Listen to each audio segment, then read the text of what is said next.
اور اس کے ساتھ ساتھ ان باتوں کو ہمیں اپنی زندگی میں لانے کی توفیق عطا کر دے۔ ایک چیز ہے جاننا اور ایک چیز ہے ماننا اور ایک چیز ہے عملی طور پر کرنا۔ ایک شخص کو معلوم ہے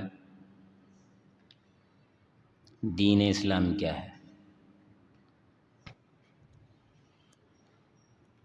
ایک شخص کو معلوم ہے دین اسلام کیا مان بھی رہا ہے، اور ایک شخص وہ ہے جو جان رہا ہے، مان رہا ہے اور عمل بھی کر رہا ہے۔ فضیلت کس کو ہوگی بھائی؟ تیسرے شخص کو ہوگی۔ فضیلت کس کو ہوگی؟ تیسرے شخص کو ہوگی، پہلے کو نہیں، دوسرے کو کم درجے کی۔ تو دین ہر ایک شخص جس نے پڑھا ہے کلمہ لا الہ الا اللہ جانتا ہے، مانتا بھی ہے، لیکن عملی طور پر کرنے کے لیے دل کر ہی نہیں رہا۔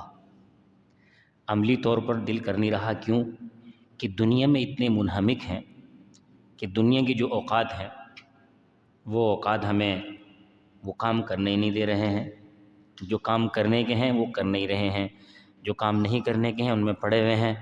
اس کا نقصان یہ ہے کہ دل پہ اللہ تعالیٰ ایک کالا سیاہ دھبا لگا دیتا ہے، اور جس سے اس دل کے اندر خیر کی کیفیات کم آتی ہیں۔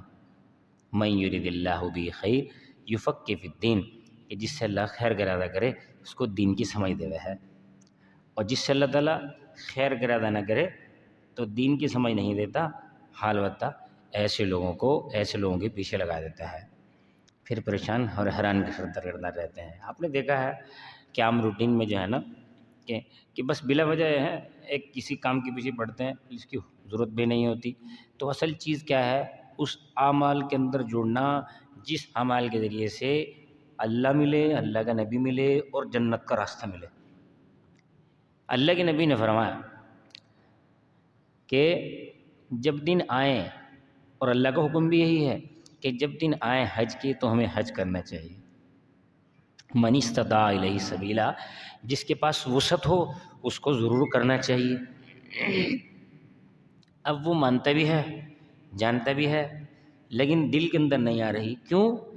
بھائی 10-12 لاکھ روپے لگ جائیں گے، 10-12 لاکھ، ہائے ہائے ہائے ہائے، ارے بھلے مانے 10-12 لاکھ تو کچھ بھی نہیں ہے۔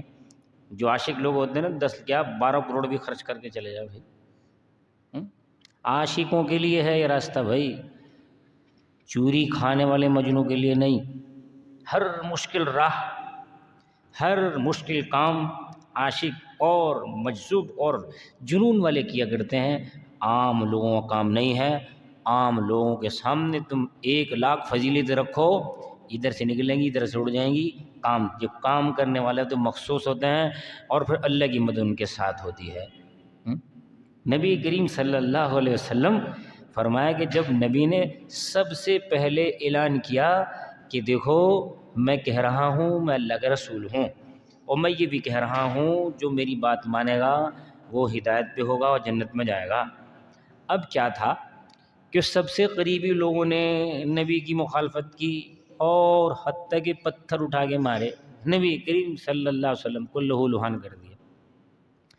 اب سوچنے کی بات یہ ہے کہ جب اتنی پریشانی نبی نے اٹھائی، دوبارہ ضرورت نہیں تھی کہنے کی۔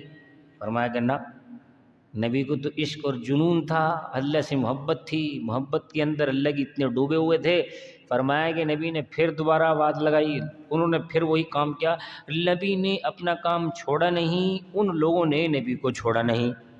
وہ اپنے کام میں لگ رہے پریشان، اور نبی اپنے کام میں لگ رہا۔ فرمایا کہ وہ لوگ جو نبی کو پریشان کرنے والے تھے وہ پریشان کرتے کرتے مر گئے، نبی کا نام آج بھی زندہ ہے، اور نبی کا جو دین ہے وہ آج بھی زندہ ہے، اور قیامت تک نبی کا دین چلے گا، نبی کی دعوت چلے گی، نبی کے اعمال چلیں گے۔ وہ لوگ آج بھی ذلیل ہیں، ذلیل ہیں، ذلیل ہیں، قیامت تک ذلیل ہی رہیں گے۔ کیفیات قلب ہے۔ جس دل کے اندر جس دل میں اللہ کے نبی کی محبت آئے گی تو خیر کی راستہ سمجھ میں آئے گا۔ جس دل میں اللہ کے نبی کی محبت نہیں ہوگی، اپنی دنیا کی اور اپنے مفادات کی ہوگی، تو صورتحال یہ ہے کہ پھر اس کے سامنے عمل کرنے کی تو کیفیات بہت دور کی ہیں، وہ ایسے لوگوں کے لیے عجیب عجیب باتیں بھی کرے گا۔ تو فرمایا کہ دو چیزیں ہیں، وَلِلَّهِ عَلَى النَّاسِ حِجُّ الْبَيْتِ مَنِ اسْتَطَاعَ إِلَيْهِ سَبِيلًا، جس شخص کے پاس اتنی وسعت ہو کہ اس کے زاد راہ بن جاوے اللہ کے راستے میں نکلنے کا، تو فرمایا ایسے شخص کو حج کرنا چاہیے۔ ایام حج چل رہے ہیں، ذی قعدہ کے ہیں، ذی الحجہ کے ہیں، شوال کے بعد شروع ہوتے ہیں ذی قعدہ ذی الحجہ۔ فرمایا ان مہینوں میں اگر کوئی شخص احرام باندھ لے تو فرمایا کہ وہ جو ہے نا حج تک احرام باندھ سکتا ہے۔ حج 3 قسم کے ہیں، حج افراد، حج تمتع اور حج قران۔ حج افراد جو وہیں کے مقیمین ہیں، مکے کے ارد گرد کے رہنے والے، میقات کے اندر کے جو لوگ ہیں، ان کے لیے حج افراد ہے۔ حج افراد بس وہ جائیں گے جب دن ہوں گے حج کے، حج کر کے آ جائیں گے بس۔ حج تمتع وہ آفاقی لوگوں کے لیے ہے، حج قران وہ بھی آفاقی لوگوں کے لیے۔ آفاقی لوگ کون ہیں؟ جو دور دراز ملکوں سے آنے والے ہیں یا دور مسافت طے کر کے آنے والے ہیں، ایسے لوگوں کے لیے حج تمتع حج قران ہے۔ حج تمتع کیا ہے؟ حج تمتع کا سلسلہ یہ ہے کہ ایک شخص نے ارادہ کیا کہ میں حج کرنے کے لیے جا رہا ہوں، احرام باندھا ہے، اور ساتھ میں یہ بھی کہا کہ جی اب احرام باندھ لیا ہے عمرہ کر کے، پھر میں جو ہے نا اس احرام سے باہر نکل جاؤں گا اور پھر حج کے دنوں پھر پہن لوں گا۔